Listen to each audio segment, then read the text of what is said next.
Telangana public service commission కొత్త చైర్మన్గా ఓ senior ఐఏఎస్ను appoint చేయాలని సీఎం భావిస్తున్నట్టు తెలుస్తుంది. అందులో భాగంగా ఆ పోస్టుకు సరైన ఐఏఎస్ ఆఫీసర్ ఎవరైతే బాగుంటుందనే కోణంలో ఆరా తీస్తున్నట్టు సమాచారం. అయితే రిటైర్డ్ ఐఏఎస్కు అవకాశం ఇస్తారా, లేకపోతే సర్వీస్లో ఉన్న ఆఫీసర్తో వీఆర్ఎస్ ఇప్పించి ఆ పోస్టులో కూర్చోబెడతారా అనే చర్చ జరుగుతున్నది. వచ్చే నెల 3న ప్రస్తుత చైర్మన్ మహేందర్ రెడ్డి పదవీకాలం ముగియనుంది.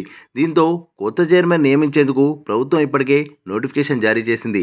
ఇక పబ్లిక్ సర్వీస్ కమిషన్కు పూర్తికాలం చైర్మన్ను నియమించేందుకు సీఎం ప్లాన్ చేస్తున్నట్టు సమాచారం.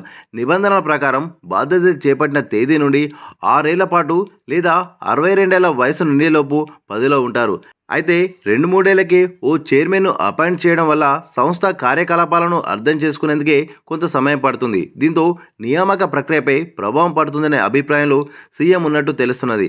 అందుకని ఈసారి పూర్తిస్థాయి చైర్మన్ను నియమించేందుకు ఫోకస్ పెట్టినట్టు టాక్ ఉంది. అందులో భాగంగా ఆయన తెలంగాణకు చెందిన పలువురు ఐఏఎస్ ఆఫీసర్ల జాబితా తెప్పించుకొని పరిశీలిస్తున్నట్టు సమాచారం. అయితే చైర్మన్ ఎంపిక విషయంలో CM Revanth BC, ST, SC సామాజిక కోణానికి ప్రయారిటీ ఇస్తారని సీఎంకు సన్నిహితంగా ఉండే ఓ మంత్రి కామెంట్ చేశారు. ఇక టీజీపీఎస్ చైర్మన్ పదవి దక్కించుకునేందుకు పలువురు రిటైర్డ్ ఐఏఎస్లు ప్రయత్నాలు చేస్తున్నట్టు తెలిసింది. ఈ మధ్య రిటైర్డ్ అయిన పలువురు దరఖాస్తు చేసుకునేందుకు సిద్ధంగా ఉన్నట్టు సమాచారం. అలాగే పనిలో పనిగా కొందరు ఏఐసీసీ లీడర్ల నుండి సిఫారసు చేయించుకునేందుకు ప్రయత్నాలు చేస్తున్నట్టు తెలిసింది. మరోవైపు పలు వర్సిటీల్లో పనిచేస్తున్న ప్రొఫెసర్లు సైతం చైర్మన్ పోస్టుపై ఆశలు పెట్టుకుని లాబింగ్కు రెడీ అవుతున్నట్టు ప్రచారం జరుగుతున్నది.